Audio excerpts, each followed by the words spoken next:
हाय,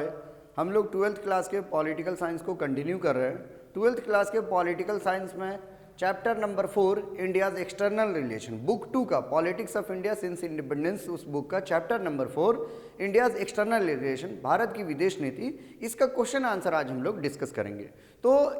जो एनसीईआरटी का क्वेश्चन है या बोर्ड का क्वेश्चन है जो प्रीवियस ईयर में पूछा गया या और भी एक्सपेक्टेड क्वेश्चन है, उन सब चीज़ों को हम लोग डिस्कस करते हैं। तो आज वैसे ही डिस्कस कर रहे हैं। तो देखिए, फर्स्ट क्वेश्चन है, व्हाई डिड नेहरू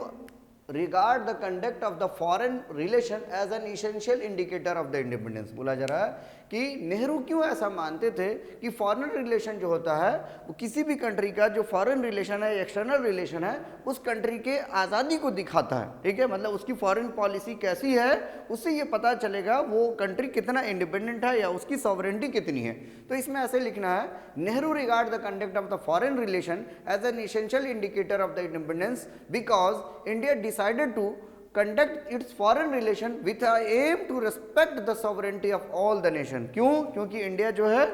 इंडिया उसी तरीके से इंडिया अपनी फॉरेन पॉलिसी जो रखता है वो इस मकसद से रखता है कि अपनी सॉवरेंटी को बरकरार रखनी है और दूसरे भी, मतलब अपनी आज़ादी को बरकरार रखनी है और दूसरी कंट्री की आज़ादी को भी जो है वो उसमें किसी तरीके की दखल अंदाजी नहीं देनी। इसी वजह से इंडिया जब आज़ाद हुआ तो ना ही वो यूएसएसआर को ज्वाइन किया, ना ही वो यूएसए को ज्वाइन किया, अपनी खुद की आज़ाद फॉरेन पॉलिसी रखा। To maintain international peace, India के फॉरेन पॉलिसी का एस्पेक्ट था कि इंटरनेशनल पीस मेंटेन रहे और सिक्योरिटी भी बरकरार रहे, मतलब पूरी दुनिया में जो पीस है वो बरकरार रहे और जो है वो सिक्योरिटी मेंटेन रहे, मतलब वॉर वगैरह नहीं हुई। इसीलिए इंडिया जो है ये भी कोशिश किया कि यूएस और यूएसएसआर के बीच जो कोल्ड वॉर के दौरान टेंशन था उसको मीडिएट करके ख़त्म करने का। इसके अलावा this is reflected in the DPSP under the article 15 of the constitution. India की ये जो इंडिपेंडेंट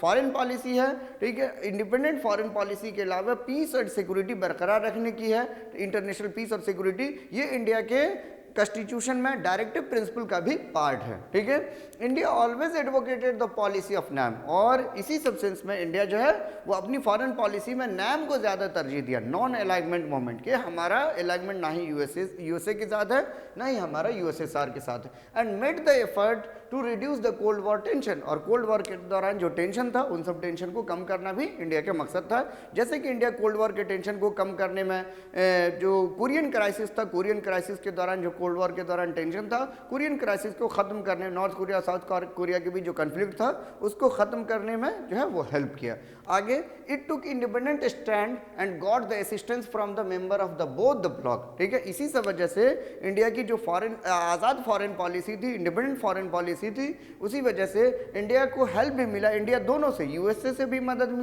लिया और यूएसएसआर से भी मदद लिया। तो जो है बहुत बार इंडिया जो ऐसा नहीं था कि किसी एक अलायंस को ज्वाइन किया, ठीक है, किसी एक को नहीं ज्वाइन किया, न्यूट्रल रहा, ज़रूरत पड़ने पर यूएसए से भी मदद लिया और ज़रूरत पड़ने पर यूएसएसआर से भी मदद लिया। ठीक है, तो देखिए क्या क्वेश्चन था, why did Nehru regard the conduct of the foreign relation as an essential indicator of the independence. Nehru क्यों चाहते थे, ठीक है, नेहरू क्यों जो है वो ऐसा समझते थे कि इंडिया की जो फॉरेन पॉलिसी है, ठीक है, वो इंडिया की आज़ादी को दिखाती है, ठीक है, या किसी भी कंट्री की आज़ादी को दिखाती है। तो नेहरू खुद भी जो है फॉरेन पॉलिसी में क्या किए, नेहरू के फॉरेन पॉलिसी का मकसद था कि सॉवरेंटी बरकरार हो, अपनी जो है वो आज़ादी बरकरार हो, ठीक है, ये जो है और जो है पूरी दुनिया में इंटरनेशनल पीस और सिक्योरिटी हो। ये इंडिया के डायरेक्टिव कॉन्स्टिट्यूशन के डायरेक्टिव प्रिंसिपल में भी का भी पार्ट है कि to maintain international peace and security and harmony. ठीक है, पूरी दुनिया में पीस एंड सिक्योरिटी और हार्मनी हो, इसी वजह से गवर्नमेंट ऐसा किया भी। इंडिया जो है हमेशा फॉरेन पॉलिसी में नैम को तरजीह दिया, शुरू में ही इंडिया जो फॉरेन पॉलिसी था उसमें नैम को तरजीह दिया कि हमारी अलाइनमेंट ना ही यूएसए के साथ है ना ही हमारी यूएसएसआर के साथ है, हम आज़ाद रहेंगे। और इस सब दौरान दोनों के यूएस और यूएसएसआर के बीच जो टेंशन था उस पर टेंशन को कम कर करके पूरी दुनिया में पीस और सिक्योरिटी बरकरार करने की भी कोशिश किया। और फिर हम देखते हैं कि जब भी इंडिया को ज़रूरत पड़ा तो चाहे वो यूएसए है या यूएसएसआर है, दोनों से जो है वो हेल्प करके आगे बढ़ने की कोशिश किया। दूसरा क्वेश्चन है, the conduct of the foreign affair is an outcome of the two-way interaction between the domestic compulsion and the prevailing international situation. बोला जा रहा है the conduct of foreign affair, मतलब किसी भी कंट्री का जो फॉरेन अफेयर होता है वो आउटकम होता है टू वे इंटरेक्शन, दो तरीके जो है डोमेस्टिक कंपल्शन, ठीक है, कि जो है अब उसके अपने देश में जो हो रहा है, ठीक है, उससे भी, और इंटरनेशनल में जो इंटरनेशनल सिचुएशन के हिसाब से भी तय होता है। बोला जा रहा है फॉरेन रिलेशन में कोई भी कंट्री जो भी चीज़ें करती है वो इफेक्ट या जैसा रिलेशन बनाती है या फॉरेन अफेयर जो है वो पॉलिसी तय करती है, तो उसकी कंट्री की क्या हालात है और उसके कंट्री के सिचुएशन के अलावा इंटरनेशनली जो है वो क्या सिचुएशन बन रहा है, इन सब चीज़ों से जो है वो तय होता है। तो देखिए this statement is justified to a maximum extent, इसमें और भी क्वेश्चन है कि ये जो स्टेटमेंट है वो सही है या गलत है। तो बोला जा रहा है कि this statement is justified to a maximum extent, बोला जा रहा है कि ये स्टेटमेंट बहुत हद तक सही है to be prove during the Sino Indian conflict, और ये साबित होता है जब इंडिया चाइना कन्फ्लिक्ट हो गया था 1962 में, ठीक है, to dent the India's image at home and international level. और इससे क्या हुआ, इंडिया का जो है वो अपने जो ना इंडिया की खुद की बेइज्जती हुई और इंटरनेशनल सिचुएशन पर भी बहुत ज़्यादा ह्यूमिलिएशन जो है फेस करना पड़ा, क्योंकि इंडिया हार गया, ठीक है, जो है इंडियन जो आर्मी थी या यहाँ के जो लोग थे उसका डिमोरलाइजेशन हुआ, ह्यूमिलिएशन हुआ, इंटरनेशनल भी बहुत ज़्यादा बेइज्जती हुई, नेहरू की बहुत ज़्यादा क्रिटिसिज्म हुई, जो हम वहाँ पर देखते हैं। India had to approach the America, इस दौरान इंडिया को अमेरिका से मदद मांगनी पड़ी, and British for the military assistance to tide over the issues, ठीक है, जब इंडिया और चाइना वॉर चल रहा था तो इंडिया को, जबकि इंडिया शुरू में क्या तय किया था कि हम ना ही जो है वो अमेरिका के साथ है ना ही यूएसएसआर के साथ हैं, लेकिन जो है वो अमेरिका से मदद मांगनी पड़ी और जो है ब्रिटेन से भी मदद मांगनी पड़ी, मतलब कहीं ना कहीं जो फर्स्ट वर्ल्ड था उससे मदद मांगनी पड़ी, ठीक है, सिचुएशन से बाहर आने के लिए। और कैसी मदद, मिलिट्री असिस्टेंस मांगनी पड़ी। तो सीनो इंडियन कन्फ्लिक्ट के दौरान ये देखा गया कि इंडिया का जो नैम की पॉलिसी थी उसमें कहीं ना कहीं जो है वो उसे डेविएशन दिखाई देता है। तो किसी भी कंट्री का क्वेश्चन क्या है, किसी भी कंट्री का जो इंटरनेशनल रिलेशन होता है या फॉरेन अफेयर होता है वो डोमेस्टिक इश्यूज और जो साथ साथ इंटरनेशनल इश्यूज, ये दोनों तय करता है कि वहाँ की फॉरेन पॉलिसी जो है वो कैसी होगी। और वो हम जो है देखते हैं खास करके जो है इंडिया चाइना कन्फ्लिक्ट के दौरान वो दिखाई देता है, ठीक है, कि मजबूरी में इंडिया को जो चाइना जब चाइना से वॉर चल रहा था तो यूएसए से और जो है ब्रिटेन से जो है वो मदद मांगनी पड़ी। The Soviet union remain neutral during this conflict, और इस सब इंडिया चाइना से जब वॉर चल रहा था तो सोवियत यूनियन न्यूट्रल रहा, ना ही इंडिया के साथ था और ना ही चाइना के साथ था। The war dented India's image, और वॉर की वजह से इंडिया की जो है बेइज्जती हुई अपने घर में भी, ठीक है, और अब्रॉड में भी, मतलब देश विदेश, मतलब अपने डोमेस्टिक मतलब अपने कंट्रीज में भी और कंट्री के बाहर भी इंडिया की जो है बेइज्जती हुई। इंडियन जो आर्मी थी उसका या गवर्नमेंट का अनप्रिपेयर्डनेस था, वो तैयार नहीं थी, ठीक है, जिस वजह से जो है वो चाइना से हार का सामना करना पड़ा। Pandit Nehru was also criticised for his naive assessment, Pandit Nehru की जो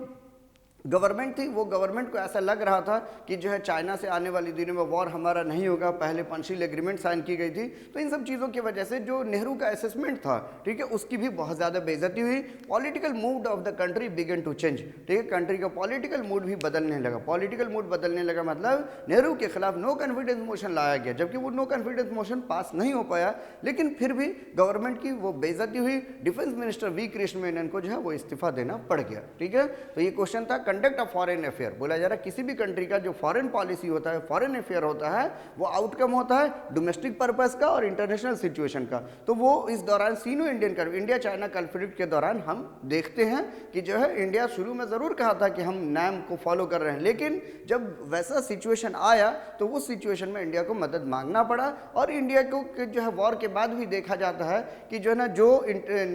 जो फॉरेन पॉलिसी थी उसका बहुत ज़्यादा क्रिटिसिज्म होता है और बहुत ज़्यादा ह्यूमिलिएशन होता है इंडिया का। तो ये सब पॉइंट लिखना है। This statement is justified to a maximum extent, कि बहुत हद तक ये स्टेटमेंट सही है, to be prove during the Sino Indian conflict. Sino Indian conflict में ये साबित होता है कि इंडिया की इमेज जो है वो खराब हुई, घर पे जो है अपने घर में भी और इंटरनेशनली, ठीक है, इफेक्ट हुआ जो है घर में भी मतलब कंट्री के अंदर भी कंट्री से बाहर भी। इंडिया को अमेरिका से मदद मांगना पड़ा जो है। इसके अलावा सोवियत यूनियन न्यूट्रल रहा। वॉर डेंटेड, वॉर की वजह से इंडिया की जो है वो बेइज्जती हुई, ह्यूमिलिएशन हुई, ठीक है। इसके अलावा पंडित नेहरू का जो है क्रिटिसिज्म हुआ उसके नए असेसमेंट की वजह से, और lack of political mood of the country began to change, ये सब लिखना। अब हमारा नेक्स्ट क्वेश्चन है,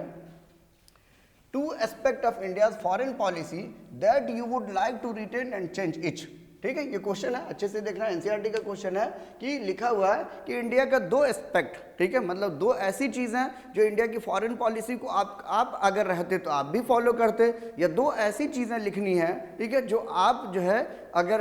आप एक्सटर्नल अफेयर मिनिस्टर होते या आप पावर में होते तो आप इन चीज़ों को नहीं करते या टाल देते। तो ये क्वेश्चन है कि to aspect of India's foreign policy, India की जो फॉरेन पॉलिसी की कोई दो ऐसी चीज़ें हैं कि अगर आप एक्सटर्नल अफेयर मिनिस्टर होते तो जिस चीज़ को आप कंटिन्यू करते, ठीक है, और दो ऐसी चीज़ें जो आप जो है नहीं करते, मतलब जो बदल सकते थे, ठीक है, या आप जो है उसको बदल देते। तो दो ऐसी चीज़ें, ठीक है, जिसको रिटेन करने की चीज़ें, मतलब अगर आप भी एक्सटर्नल अफेयर मिनिस्टर होते तो आप उन चीज़ों को फॉलो करते, two aspect to be followed, ठीक है, दो ऐसी एस्पेक्ट कि आप भी उसको फॉलो करते। वो एस्पेक्ट क्या था? डिग्निटी एंड पीस लविंग, मतलब इंडिया की हमेशा से जो इमेज थी कि जो है ना कि जो international peace and security maintain करनी है, इसके अलावा जो है वो दोनों कंट्रीज़ के बीच जो है यूएस और यूएसएसआर के बीच जो कोल्ड वॉर का टेंशन था उसको मिल करके जो है ख़त्म करना है, जैसे कोरियन क्राइसिस के दौरान देखा गया कि, और एस्पायर कर रहे हैं कि ना ही हम कोल्ड वॉर का पार्ट बन रहे हैं, ना ही हम अमेरिका का पार्ट बन रहे हैं, ना ही हम जो है इंडिया का पार्ट बन रहे हैं। पीस लविंग और डेवलपमेंट को हम जो है बढ़ावा दे रहे हैं, तो ये हम फॉलो करते और नैम को भी फॉलो करते। नैम नॉन अलाइनमेंट जो पॉलिसीज़ थी कि ना हमारा झुकाव किसके तरफ है, यूएसएसआर की तरफ है, ना ही यूएसए की तरफ है, हम लोग जो है डेवलपिंग कंट्रीज़ है और हम अपने यहाँ जो है वो तवज्जो देंगे कि जो इकोनॉमिक डेवलपमेंट तेज़ी से हो और जो है जो कोलोनाइज कंट्री सब है उसको डिकोलोनाइज करने की जो के लिए मदद करेंगे और उसके लिए आवाज़ उठाएंगे। तो इन दो चीज़ों को जो है फॉलो करते हैं। इसको जो है आपको पैरा में लिखना है, ठीक है, two aspect of India's foreign policy that I would like to continue, ठीक है, I would have been continue, I would like to continue, जो हम फॉलो करने की कोशिश करते हैं, ठीक है। तो वो लिखना है डिग्निटी एंड पीस लविंग, और इसको एक्सप्लेन करना है कि इंडिया की फॉरेन पॉलिसी शुरू से ही थी इंटरनेशनल पीस एंड सिक्योरिटी को मेंटेन करना है, कोल्ड वॉर के दौरान कोशिश करना है दोनों जो है ग्रुप के बीच जो है वो टेंशन को कम करने का, और जो दूसरा जो नैम की जो पॉलिसी थी कि इंडिया अपनी फॉरेन पॉलिसी के तौर पर नैम को चूज़ किया, ना ही हमारा अलाइनमेंट जो है इसके तरफ है यूएसए की तरफ है, ना ही यूएसएसआर की तरफ है, हम दोनों की जो है वो हम अपने यहाँ तरक्की करेंगे और जो है पूरी दुनिया में पीस और स्टेबिलिटी मेंटेन करने की कोशिश करेंगे, ठीक है, ये सब चीज़। अब जो है दो ऐसी चीज़ें जो हम नहीं चाहते चेंज करते, वो 3 वॉर बिटवीन जो 1962 और 1971, 3 वॉर जो इंडिया,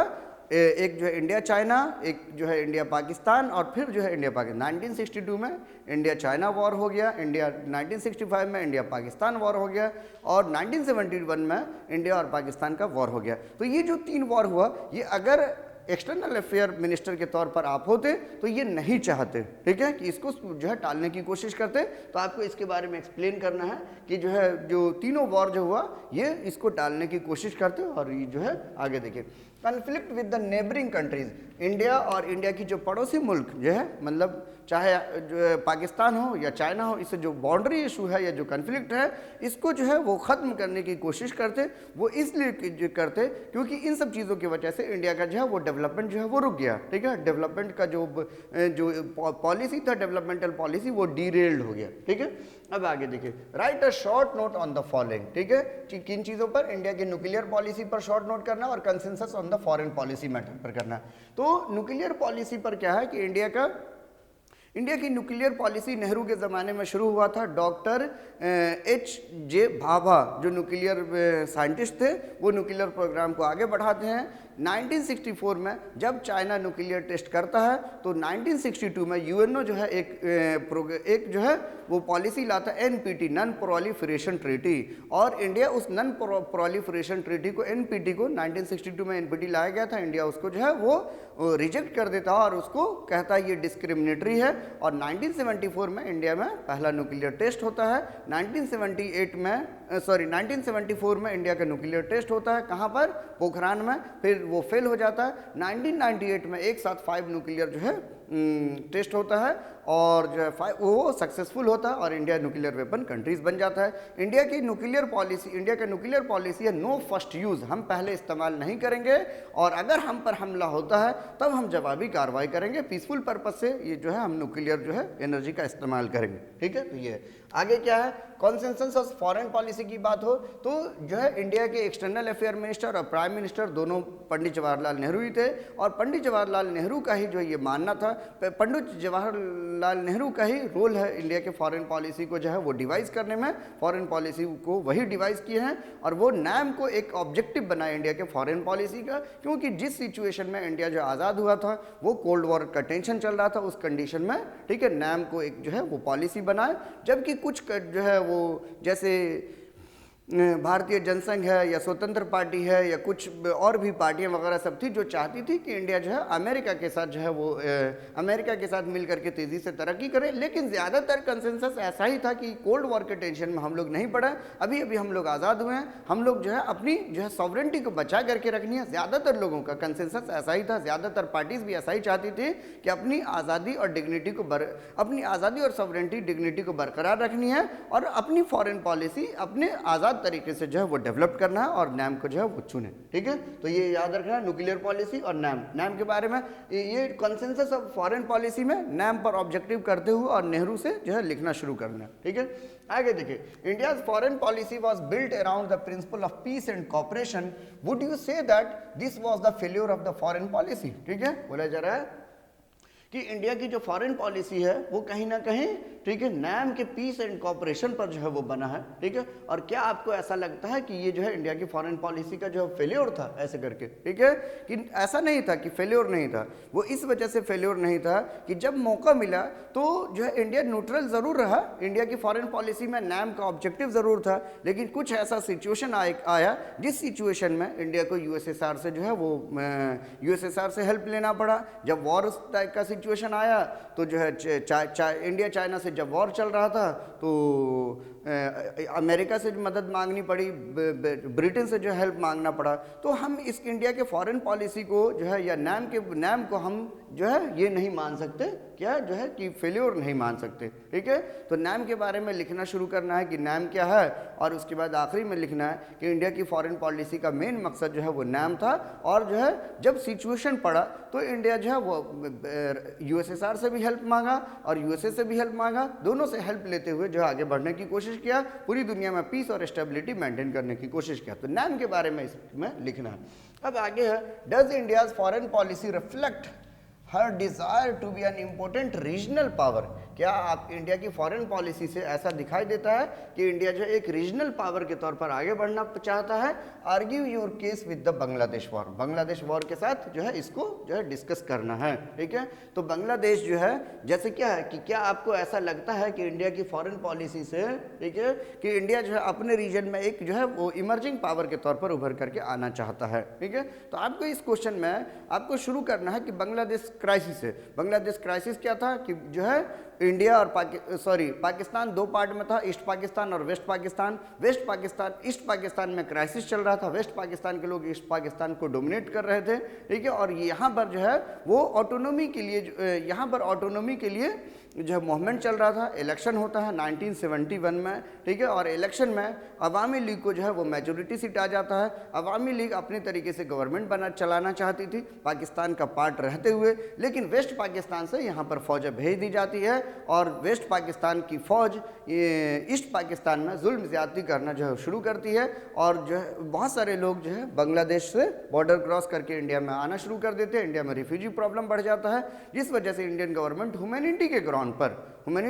पर जो है अपनी आर्मी भेज देती है बांग्लादेश के फेवर में, और दोनों आर्मी जो पाकिस्तान की आर्मी को चारों तरफ से इंडियन फौज घेर लेती है। पाकिस्तान को फाइनली जो है वो सरेंडर करना पड़ता है, और इस तरीके से नया कंट्री उभर करके सामने आता है। तो इस तरीके से जो है ना इंडिया की जो इनिशिएटिव थी कि बांग्लादेश में अपनी फौज जो है वो बांग्लादेशियों के फेवर में भेजना, तो इस स्टेप से और जो है ना एक नए कंट्रीज का जो है फॉर्मेशन में हेल्प करना, और बांग्लादेशियों के जो है फेवर में जो है बांग्लादेशियों के फेवर में स्टेप उठाना, इससे ये पता लगता है कि इंडिया जो है अपने रीजन में एक रीजनल पावर बन के उभर करके सामने आना चाहती है। ठीक है, आगे देखिए, how does the political leadership of a nation affect the foreign policy? बोला जा रहा है कि कैसे पॉलिटिकल लीडरशिप जो है फॉरेन पॉलिसी को इफेक्ट करता है, मतलब कि अगर जो है गवर्नमेंट बदलती है तो फॉरेन पॉलिसी भी बदलती है, ठीक है, इसका ये कहना है। Explain this statement with the help of example. तो ये हकीकत बात है, हर एक गवर्नमेंट जो है वो फॉरेन पॉलिसी में कुछ न कुछ खास प्रिंसिपल को फॉलो करती है, ठीक है। जैसे नेहरू के ज़माने में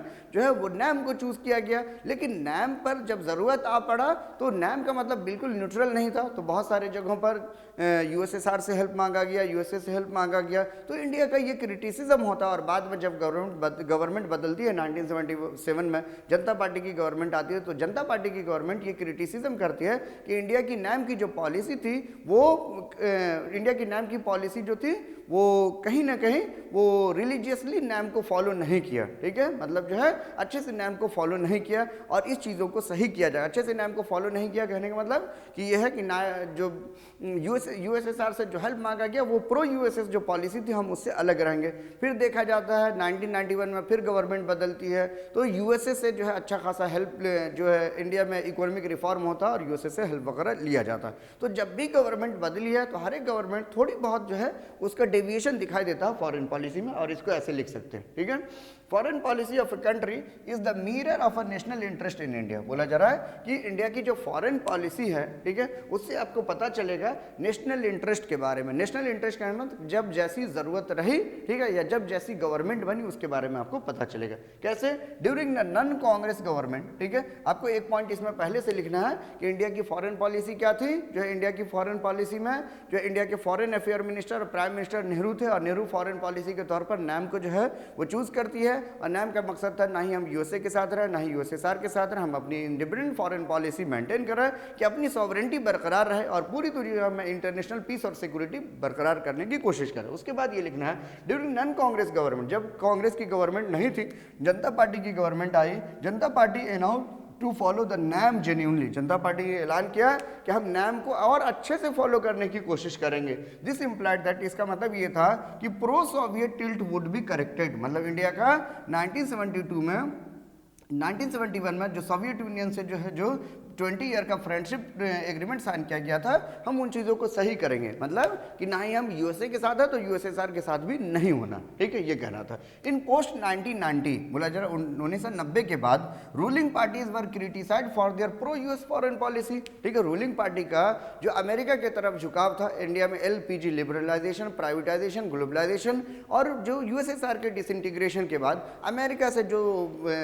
अमेरिका से अच्छे रिलेशन बनाने की कोशिश की गई, तो उसका भी जो है वो क्रिटिसिज्म होता है, ठीक है। आगे देखिए, contemporary international situation is also more influenced by the economic interest than the military interest. बोला जा रहा है कि कंटेम्पररी इंटरनेशनल सिचुएशन जिस जमाने में है, ठीक है, जैसी इंटरनेशनल सिचुएशन होती है जहां उस हिसाब से इन्फ्लुएंस्ड होता है इकोनॉमिक इंटरेस्ट कंट्री का, ठीक है, मोर देन मिलिट्री इंटरेस्ट को से ज़्यादा तरजीह दी जाती है इकोनॉमिक इंटरेस्ट को, मतलब कि देश की तरक्की और डेवलपमेंट इन सब चीज़ों को ज़्यादा तरजीह दी जाती है, मिलिट्री और